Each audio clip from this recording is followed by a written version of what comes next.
Let's go live now to Doha and speak to Sohail, the Taliban's official spokesperson for international media. He joins us from Doha. Mr. Shaheen, thank you very much for joining us here on the program. I just want to discuss this August 31st deadline. The United States and their allies are now discussing whether they can stay beyond that deadline to evacuate everyone from the airport. The Taliban has said that's a red line. Can you help us understand the situation? Yes. On the basis of the Doha agreement, the Americans had committed that they will withdraw by May 1st, but they violated that deadline. Now they again announced that they will withdraw completely from Afghanistan on 31st August. I think they should withdraw from Afghanistan and let the Afghan people start a new chapter of peace and reconstruction. And this is not a convincing justification if they say there are a lot of Afghans who are working with foreign troops and they are still there, they have not been evacuated. There is an option open for them.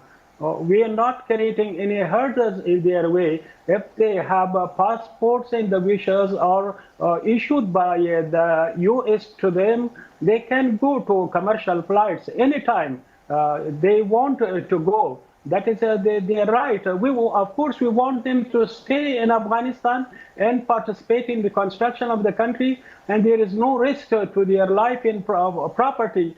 But still, if they are intending to go, they can with having the proper documents.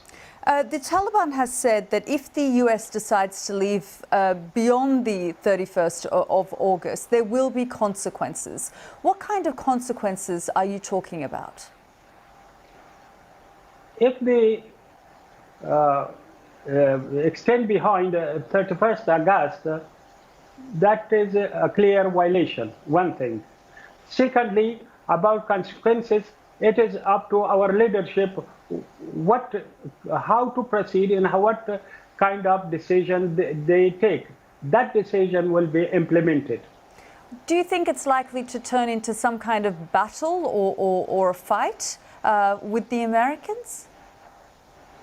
This is on the basis of our leaders and seniors' decisions.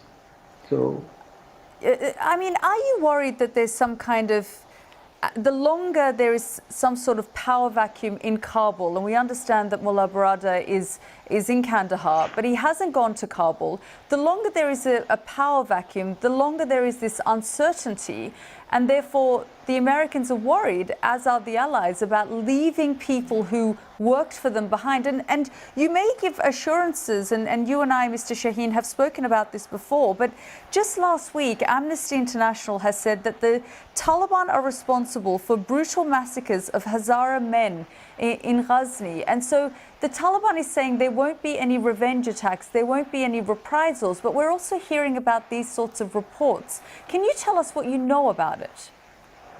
No, I doubt the veracity of those reports because our policy is clear. If there is any incident, it is brought to attention of authorities. It is fully investigated, and any culprit who is behind such incident is prosecuted and brought to justice and punished. So our policy in this case very clear. There is a security all inside the city. There's two situations. One situation is in the airport, which it is artificially created by Americans, telling people, if you come to the airport, you will be taken to abroad to settle there. That is inside the city. Inside the city, the situation is calm. The people are calm. The people are happy. They are going about their business.